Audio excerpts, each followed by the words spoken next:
baru-baru ini kita sedikit viral ya persoalan pendidikan. Saya dengan berapi-api pertanyaan wartawan mengkritisi persoalan salah satu pembangunan di Sulawesi Tenggara. Saya mengatakan pada aspek prioritas. Ingat, sekali lagi saya katakan bahwa persoalan aspek prioritas. Saya bilang gedung perpustakaan itu jauh lebih penting jalan provinsi dulu yang dibangun dibanding perpustakaan.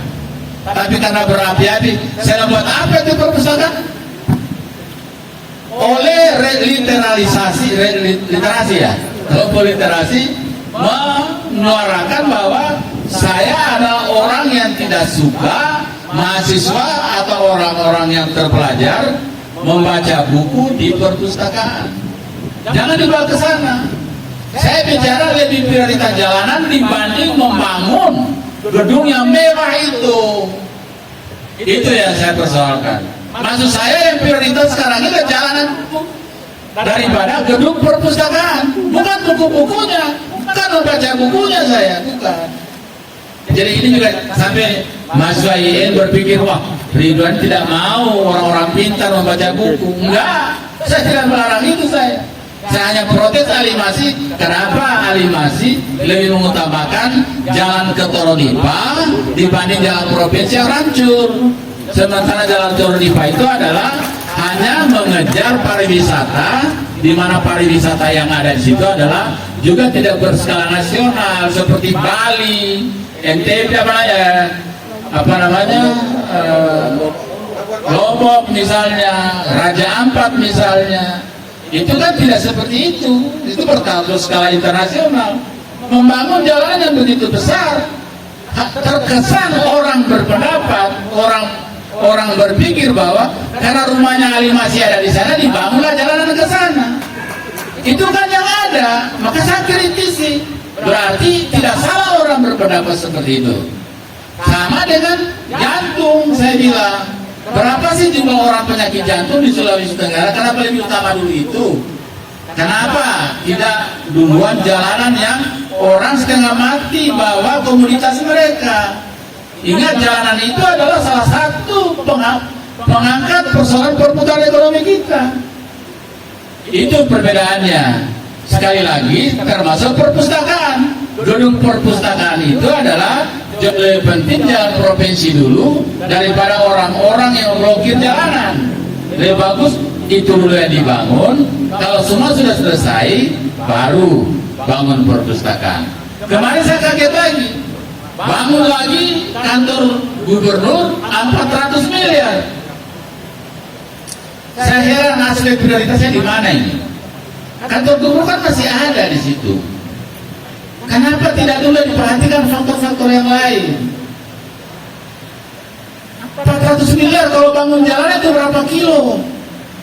Untuk kepentingan masyarakat kita, bayangkan jalan itu viral di mana-mana. Tapi sudah, ya namanya gubernur juga kan dia punya kuasa juga. Saya katakan DPR kita juga tidur. Tidak, kan DPR juga itu punya nolak. Kenapa dibiarkan? Berlomba-lomba bangun kantor, sementara kantor gubernur masih ada, masih layak, bagus lagi. Bangun lagi 400 miliar. Tapi kita mau apa? Gubernur Alimasi sekarang dia punya kuasa. DPR itu dia sekarang ini masih mereka. Artinya DPR kita ini tidur juga, tidak mau menyuarakan kepentingan masyarakat yang ada. Harusnya tampil terdepan, DPR menolak. Tapi faktanya disetujui lagi. Ini fakta-fakta yang terjadi. Nah, kalau kita, Alimasi sahabat saya, teman saya, tapi dalam proses pembangunan Sulawesi Tenggara, saya berhak mengkritisi yang lebih baik dari apa yang tidak baik. Itu kira-kira gambarannya. Jadi ya, mudah-mudahan apa yang dilakukan itu juga bisa bermanfaat. Tapi kalau saya pribadi, apalagi kalau saya jadi gubernur misalnya, bukan kantor yang duluan.